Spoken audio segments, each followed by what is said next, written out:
Au pouvoir jusqu'à son renversement par la rue en 2020, le président Ibrahim Boubacar Keïta a longtemps incarné les espoirs de paix des Maliens, confrontés depuis des années à des attaques djihadistes et aux violences intercommunautaires. Sa première élection à la magistrature suprême en 2013 avait marqué la fin de la crise la plus grave que ce pays a connue depuis son indépendance en 1960. En 2015 déjà, il était donné pour mort lorsqu'il a disparu de l'écran en allant se faire soigner à Istanbul. Puis en avril 2016, il a été opéré en France d'une tumeur bénigne. En septembre 2020, quelques jours après le renversement de son régime, Ibeka fut victime d'un accident vasculaire cérébral qui avait nécessité une évacuation sanitaire vers les Émirats Arabes Unis. Il était revenu au pays en octobre suite à un séjour médical d'un mois et demi à l'étranger. Ibrahim Boubacar Keïta dit Ibeka est né le 29 janvier 1945 à Koutiala. Il a effectué une partie de ses études secondaires en France au prestigieux lycée parisien Johnson de Sailly avant de revenir passer son baccalauréat à Bamako. Le bac en poche, il repart en France où il fait des études de lettres modernes, d'histoire et de relations internationales. Plus tard, il travaillera à Paris comme chargé de recherche et enseignera les relations internationales à l'université de Paris-Tolbiac. Du retour au pays dans les années 1980, Ibeka fut tour à tour conseiller du Fonds européen de développement FED, puis chef d'un projet de développement à l'antenne française de l'ONG française Terre des Hommes. Il s'engagea en même temps dans la vie politique nationale en rejoignant clandestinement le mouvement démocratique malien qui œuvrait alors pour le renversement du régime dictatorial de Moussa Traoré en place à Bamako depuis 1968. À la fin des années 80, le Mali est à la croisée des chemins. La fin de la guerre froide avait accéléré le processus démocratique en marche dans le pays, mais comme le lieutenant Moussa Traoré refusait d'abandonner le pouvoir, des émeutes éclatèrent dans les grandes villes. Ces troubles débouchèrent sur un coup d'état militaire. Moussa Traoré est jeté en prison et un autre militaire, le lieutenant-colonel Amadou Toumani Touré, prend alors les rênes du pouvoir.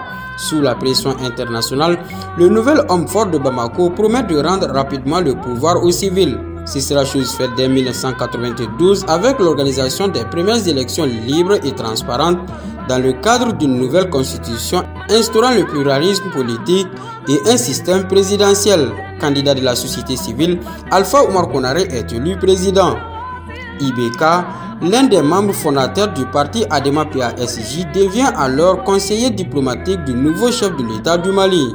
En 1993, il est nommé ambassadeur en Côte d'Ivoire avant de se voir confier le poste de ministre des Affaires étrangères puis celui de Premier ministre. Ibeka restera à la primature de 1994 à 2000, faisant preuve d'une longévité record à ce poste, gérant avec une très grande fermeté les diverses tensions qui minaient le pays à l'époque, telles que la rébellion Touareg, la contestation des militaires et la grève estudiantine. Il se taille la réputation d'homme à poigne, tout en s'imposant comme un négociateur habile, capable de canaliser les mécontentements. Son savoir-faire lui vaut alors le surnom de Kangelentigi, qui signifie en bambara l'homme qui n'a qu'une seule parole. Or, ses succès en tant que gestionnaire de crise ne suffisent pas à l'ambitieux Premier ministre pour obtenir l'investiture du parti au pouvoir pour le scrutin présidentiel de 2002. Ibeka claque alors la porte d'Adema PASJ pour fonder son propre parti politique, le Rassemblement pour le Mali RPM, mais il est supplanté à la présidentielle par le frangin militaire Amadou Toumani Touré alias ATT. Ce dernier le surnomma au perchoir afin de garder le turbulent concurrent à ses côtés. Une nouvelle douche froide en 2007 avec une nouvelle défaite électorale face au président sortant. Cependant, Ibeka se range résolument dans l'opposition et s'attache à peaufiner son profil de présidentiable en attendant son heure. Celle-ci va sonner 5 ans plus tard lorsque sa candidature est soutenue par une coalition de 35 partis politiques. Néanmoins, le coup d'état militaire de 2012 qui renverse le régime d'ATT oblige Bamako à reporter le scrutin. Le scrutin aura lieu en 2013. Cette fois, Ibrahim Boubacar Keïta tient sa revanche. Auréolé de sa longue expérience politique, le Kangelentigi remporte la présidentielle avec presque 78% des voix sur son adversaire Soumaïla Cissé. Le travail de reconstruction de l'État malien auquel le nouveau président s'attelle dès le lendemain de son élection est ralenti par les lourdeurs de l'administration malienne et la dégradation de la situation sécuritaire dans le pays. L'accord pour la paix et la réconciliation nationale signé en 2015 entre Bamako et les groupes armés est sans doute l'avancée la plus importante réalisée pendant le premier mandat d'Ibrahim Boubacar Keïta, mais son exécution pose problème. À cela s'ajoutent d'autres problèmes de fond liés à la justice, la corruption, la pauvreté, l'insécurité et les conflits intercommunautaires. Qu'à cela ne tienne, IBK est réélu en 2018 avec 67,17% de suffrages pour un nouveau mandat de 5 ans. D'emblée, le second mandat d'IBK est hanté par les problèmes que le chef de l'État n'a pas su régler pendant son premier quinquennat, à savoir le retour de la paix et la question de l'insécurité. En dépit des interventions étrangères, les violences djihadistes se poursuivent et s'étendent au centre du pays et aux pays voisins.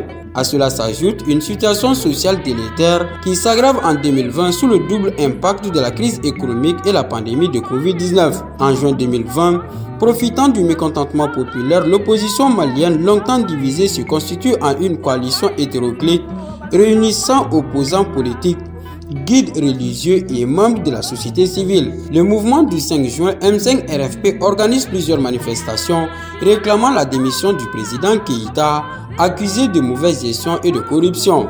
Le 18 août, après avoir été contesté dans la rue des semaines durant, le président malien Ibrahim Boubacar Keïta est arrêté par des militaires qui avaient entre-temps rejoint les manifestants. Il fut par la suite contraint à la démission avant d'être relâché pour des problèmes de santé. J'ai beaucoup à apporter au Mali, aimait répéter le président Ibrahim Boubacar Keïta qui a cru jusqu'au bout à sa bonne étoile.